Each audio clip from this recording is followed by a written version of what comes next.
Bonjour à tous, alors dans cette vidéo on va faire une analyse long terme sur les marchés. On est le 13 mars 2020 et on va s'intéresser au marché actions, au marché de l'or, à l'immobilier et aux obligations. Donc on va démarrer par le cours de l'or. Donc on voit qu'au jour d'aujourd'hui on est à un cours de 1585 $ l'once. Donc là j'ai représenté le cours de l'or depuis 1928 jusqu'à aujourd'hui. Et vous voyez que actuellement on est à peu près à un demi-écart type. Alors un demi-écart type ça correspond à une probabilité de retournement à la baisse de 70% et un retournement à la hausse de 30%. Donc la courbe en rouge là c'est la valeur médiane de l'or depuis 1928 jusqu'à aujourd'hui. La courbe en bleu c'est le cours de l'or et les droites à plus un écart type et moins un écart type. Donc on voit que l'or a bien progressé et il est quand même relativement cher. Alors c'est vrai que ces derniers temps avec le krach boursier, donc on a eu l'or qui a bizarrement baissé. Alors ça c'est lié au fait aux appels de marge. Les investisseurs vendent l'or pour couvrir leurs actions qui ont énormément baissé. Malgré tout, on voit que le cours de l'or reste quand même à un niveau relativement élevé et donc c'est peut-être pas le meilleur moment pour entrer à l'achat. Alors je vous rappelle l'analyse statistique, ça s'appuie sur l'analyse gaussienne, c'est-à-dire la répartition des probabilités autour de la valeur médiane.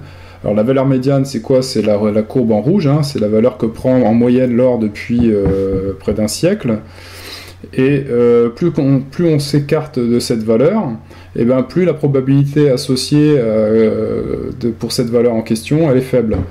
Donc c'est ce qu'on voit ici, plus on va être par exemple à un écart type, on est à 85% de chance de baisse et 15% de chance de hausse. À deux écarts types on a 95% de chance de baisse et 5% de chance de hausse, et trois écarts types on a 99% de chance de baisse pour 1,1% de chance de hausse. Alors maintenant, on va s'intéresser au Dow Jones. Donc là, les marchés actions ont crashé récemment, lié à l'impact du coronavirus. Donc ils ont perdu à peu près 30%. Donc au moment où j'enregistre cette vidéo, on est le 13 mars 2020 et le Dow Jones est tombé à un niveau de 21 800 points. Il partait de 29 000 points.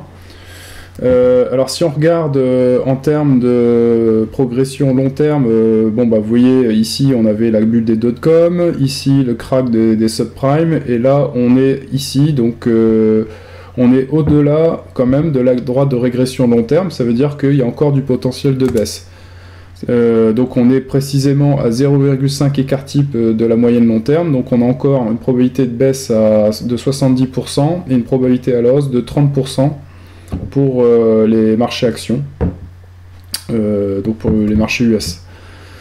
Alors si on fait un zoom, vous voyez, donc on est parti de là, on est arrivé ici, donc on est quand même relativement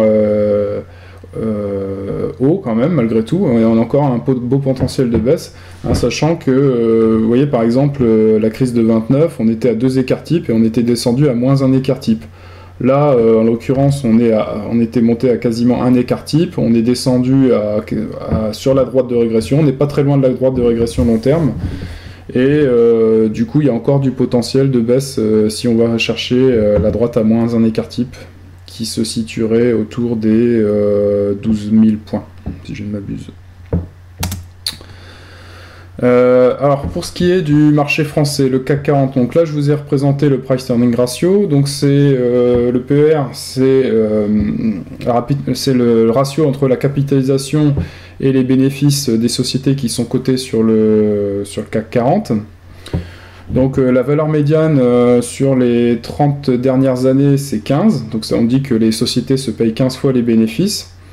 Et vous voyez qu'on a été monté à quasiment 20 fois les bénéfices en février 2020, et puis bon là on a lourdement chuté, on est passé de 6100 points à donc 4400 points au moment où j'enregistre ces vidéos, ce qui fait qu'on est en deçà donc du niveau médian de valorisation. Vous voyez que en fait, si on regarde par rapport à la moyenne long terme, eh ben, 44% du temps on était en dessous et 56% du temps on était au-dessus. Donc on était plus souvent au-dessus de ce niveau-là, donc de 14,1, hein, c'est le niveau de PER actuel. Donc il y a une probabilité à la hausse de 56% et une probabilité à la baisse de 44%. Pour autant, comme les niveaux des valorisations des marchés US sont encore relativement élevés, je pense pas que ça soit encore le moment de revenir sur le marché français, parce que comme on dit le proverbe, hein, quand Wall Street s'enrhume, Paris éternue, donc c'est peut-être pas encore le moment d'y rentrer. Alors maintenant, on va s'atterrir au marché obligataire. Donc là, je vous ai représenté l'évolution des taux longs en France, donc c'est les taux à 10 ans depuis 1860 jusqu'à aujourd'hui. Donc ce qu'il faut comprendre, c'est que plus les taux baissent, plus les prix montent, les prix des obligations, et inversement, quand les taux montent, les prix baissent. Alors, le taux médian sur les 100 dernières années, il est autour de 4,85%, c'est-à-dire qu'en fait, 50% du temps, il était au-dessus de cette valeur, et 50% du temps, il était en dessous. Donc des niveaux, là, au jour d'aujourd'hui, on a des taux qui sont à 0 en France, même on est en négatif, on est à moins 0,3, je crois, au dernier pointage. Donc la probabilité d'un retournement à la hausse, elle est extrêmement élevée, puisque ça s'est jamais produit dans l'histoire en France d'avoir des taux d'intérêt si bas. Donc on a une probabilité associée qui est très très forte, hein, on est à plus de 3 ou 4 écarts types de la moyenne long terme. Alors ça a une incidence directe sur l'immobilier, hein, c'est ce qu'on va regarder ici.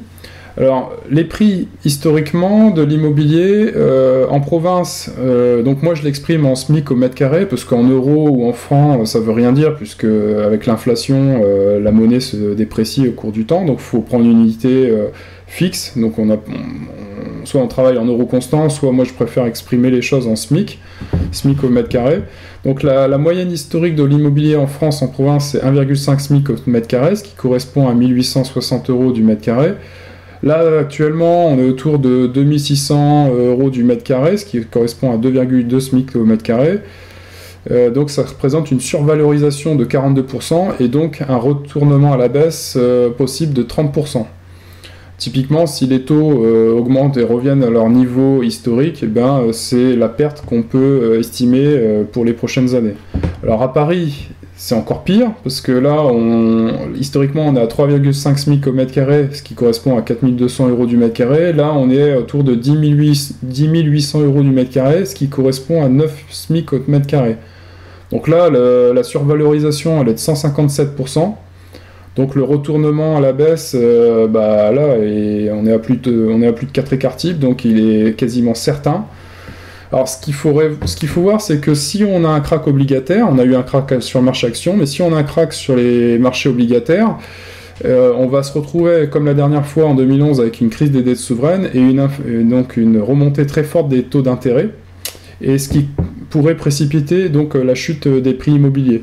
Donc simplement pour revenir à la moyenne historique de long terme, le marché parisien, l'immobilier pourrait perdre 61%, simplement pour revenir à la moyenne long terme. Donc ça donne une idée un peu des niveaux de pertes qu'on pourrait avoir qui sont considérables. Alors ce qu'il faut comprendre, c'est que c'est pas les loyers qui va vous permettre de retrouver, qui va vous rentabiliser votre investissement, parce que si vous faites la location et vous êtes à, mettons, 8% brut et 3% net d'impôt, net de charges, 30% de baisse, ça correspond à 10 ans de location de perdu. Donc ça, il faut bien l'avoir en tête lorsqu'on fait un investissement, c'est sur du long terme, hein, c'est sur 15-20 ans. Si on a une crise des dettes souveraines et une remontée très forte des taux d'intérêt et de l'inflation qui va avec, c'est pas les loyers à 3% qui vont permettre d'amortir une chute du prix de votre bien. Donc ça, faut garder en tête quand on se place sur l'investissement immobilier. Je pense donc pas que c'est du tout le moment d'investir dans l'immobilier. Il faut peut-être attendre une remontée des taux qui va certainement arriver dans les prochaines années, et à ce moment-là, ça sera intéressant de rentrer sur le marché immobilier. Alors sur les devises, une devise qui marche très très fort actuellement, c'est le franc suisse, hein, c'est normal, c'est une monnaie qui est refuge, hein, comme on dit. Donc en moyenne, depuis les années 80, elle gagne 2% par an par rapport à l'euro. Alors avant, c'était pas l'euro, c'était le Deutschmark, donc c'est reconstitué. Et donc vous voyez qu'actuellement, bon, ben, on est à peu près sur la droite de régression long terme, et donc on peut s'attendre à une poursuite de la baisse de l'euro franc suisse, donc un gain, si on est positif en franc suisse, de 2% par an. Sachant que si on a un éclatement de la zone euro, bien évidemment, l'euro va se transformer en franc qui sera fortement dévalué, déprécié, et du coup, ce qui s'accompagnera d'une envolée très claire du franc suisse, comme dans les années 70, hein, où on avait un franc qui se dépréciait très fortement pendant une période de forte inflation par rapport au franc suisse.